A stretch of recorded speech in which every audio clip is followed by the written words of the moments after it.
अरे कार का डोर किसने लॉक कर दिया है? हमने किया है। अरे पर क्यों? क्योंकि आप ये कार लेकर नहीं जा सकते। Excuse me. हाँ दीदी, आप अपना सोच लो, हम दोनों को बाहर जाना है अभी। लेकिन मुझे अपने मायके अपनी मम्मी पापा से मिलने जाना है। हाँ, अच्छे से मालूम है हमें कि आपको अपने मायके जाना है।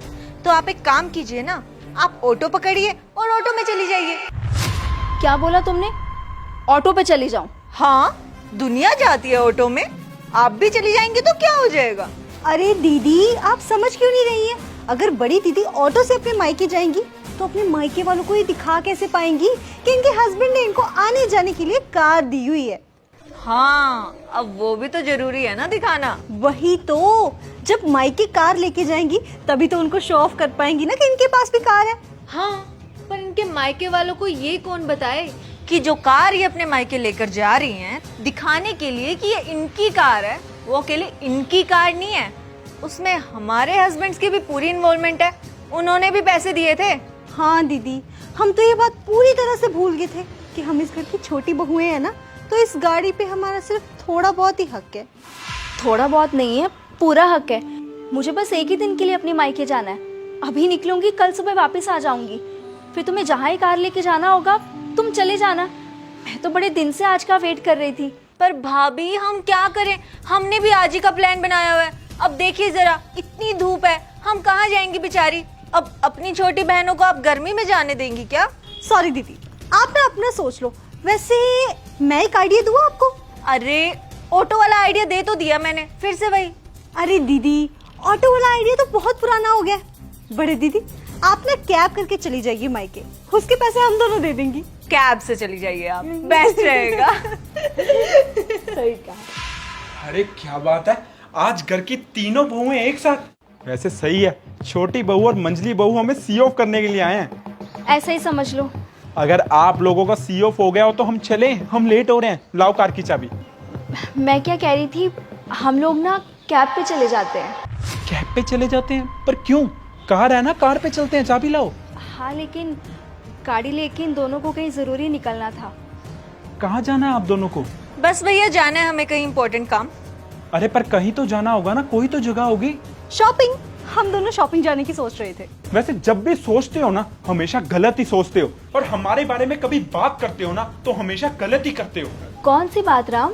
तुम जानती नहीं हो, ये इन दोनों का ना प्लान है। तुम्हें बेवजह इस गाड़ी को लेके जाने से रोक रही है ये, क्योंकि ये चाहती ही नहीं है कि तुम अपने मायके में एक गाड़ी लेके जाओ। हाँ, तो क्या ही गलत कर रहे हैं। इस गाड़ी पर हमारा भी पूरा हक है, क्योंकि हमारे हस्बैंड्स ने भी पैसे दिए इस कार के लिए। आप दोनों को तो जब देखो तब मुंह उठा के चले जाते हो गाड़ी उठाकर, और हमें कहीं जाना हो तो हम बस आपको देखते रह जाएं।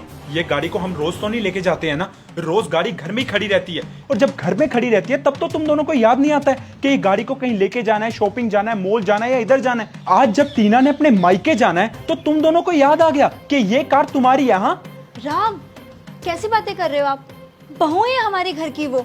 एग्जैक्टली टीना, तुम्हें ना इन्हें घर की बहुएं ही समझना चाहिए था, लेकिन तुम हमेशा इन्हें छोटी बहनें समझती आई हो। लेकिन बदले में कभी इन दोनों ने तुम्हें बहन नहीं समझा, हमेशा तुम्हें जेठानी समझती आई हैं। And for your kind information, तुम दोनों का ना बहुत हो गया। आज तुम्हें मैं सच्चाई बता ही देता हूँ। जाने दो ना राम, क्या फर्क पड़ता है, हम कैब पे चले जाएंगे ना। नहीं टीना, कोई कैब वैब पे नहीं जाएंगे। इन दोनों का ना बहुत हो गया, कब से देखता आ रहा हूँ मैं। जिस कार की तुम घमंड करती हो ना, वो कार तुम दोनों की है ही नहीं। ये कार ना सिर्फ और सिर्फ हमारी है। तुम्हारे पति या फिर तुम्हारे पति, तुम दोनों के पति में से ना किसी एक के भी पति ने मुझे फूटी कौड़ी नहीं दी है इस कार को लेने के लिए।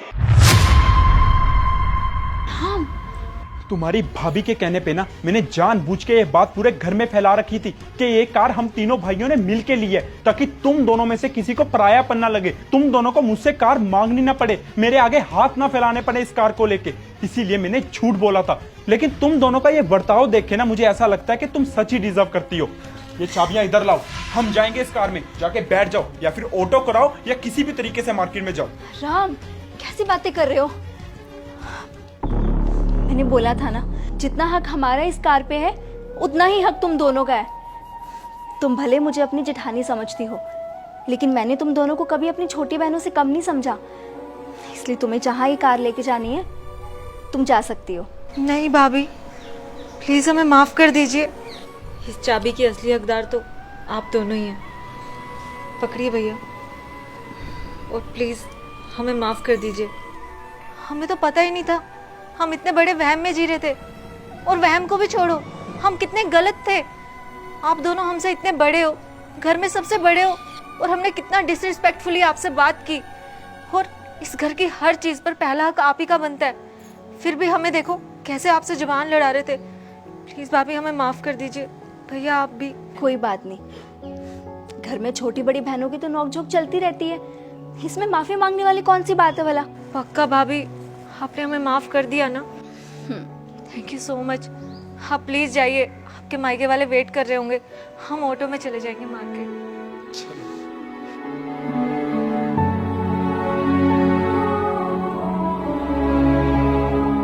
उम्मीद करता हूं कि आपको ये वीडियो बहुत पसंद आई होगी। प्लीज इस वीडियो को अपने फ्रेंड्स के साथ और अपनी फैमिली के साथ ज्यादा से ज्यादा शेयर करें। Thank you.